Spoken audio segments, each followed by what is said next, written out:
कल मैं सदन में बैठी हुई सबके भाषण सुन रही थी। आदरणीय रक्षा मंत्री महोदय ने बोला, सत्ता पक्ष के कई मंत्रियों ने बोला। 1 घंटे का रक्षा मंत्री जी का लंबा भाषण था। सुनते सुनते एक बात मुझे बहुत खटक रही थी। उसके बाद जब दूसरे भाषण भी सुने आपके सत्ता पक्ष के, तब भी ये बात बार बार मेरे मन में आ रही थी कि सारी बातें कर ली, ऑपरेशन सिंदूर की बात कर ली, आतंकवाद की बात कर ली, देश की रक्षा की बात कर ली, इतिहास का पाठ भी पढ़ा दिया, लेकिन एक बात छूट गई। उस दिन 22 अप्रैल 2025 को जब 26 देशवासियों को अपने परिवार के सदस्यों के सामने खुलेआम मारा गया, तो ये हमला कैसे हुआ, क्यों हुआ?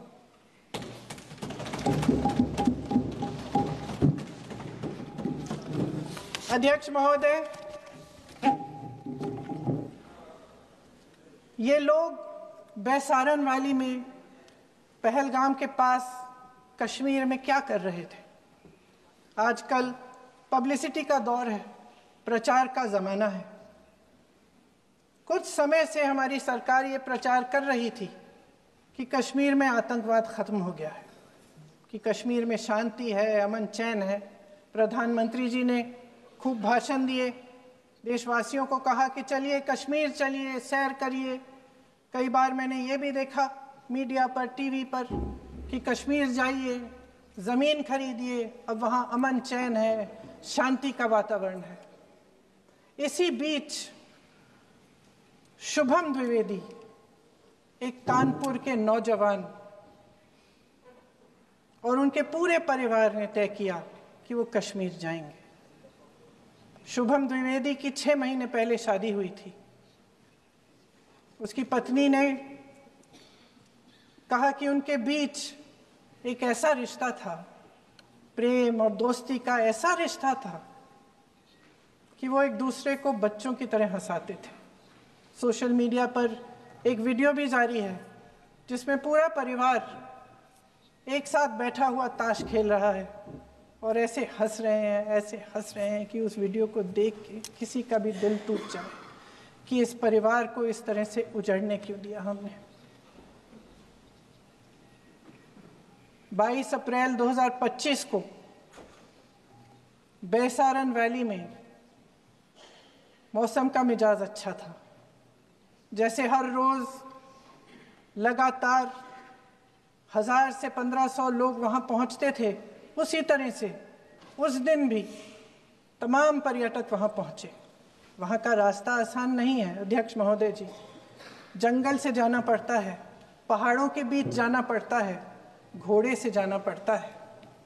ये परिवार वहां पहुंचे, मौसम सुहाना था,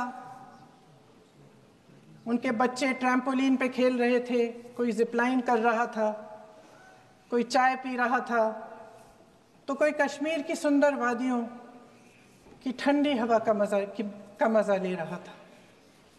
शुभम अपनी पत्नी के साथ एक स्टॉल पे खड़े थे।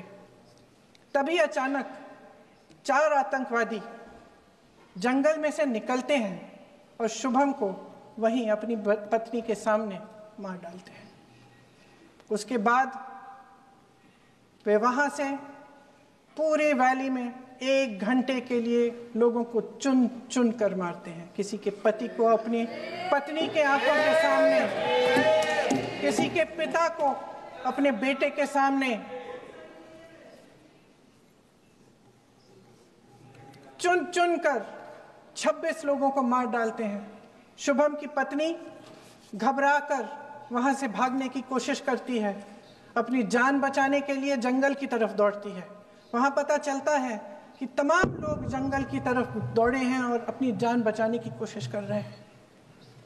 कोई अपने बेटे का हाथ पकड़ के पहाड़ों पर घसीटता हुआ जा रहा है, कोई कश्मीरी घोड़े वालों और गाइडों की मदद लेते हुए चले जा रहा है, कोई रास्ता नहीं है, कोई तरीका नहीं है, लेकिन किसी न किसी तरह से शुभम की पत्नी के शब्दों में किसी ऐसी शक्ति ने हमको बचा कर रखा कि हमें किसी न किसी तरह से हम अकेले नीचे पहुंचे। और मैं उनके लफ्ज पढ़ना चाहती हूं, क्योंकि उन्होंने कहा कि इस पूरे समय जब 1 घंटे के लिए चुन चुन कर भारतीय नागरिकों को मारा जा रहा था, इस पूरे समय उसे एक सुरक्षाकर्मी नहीं दिखा, एक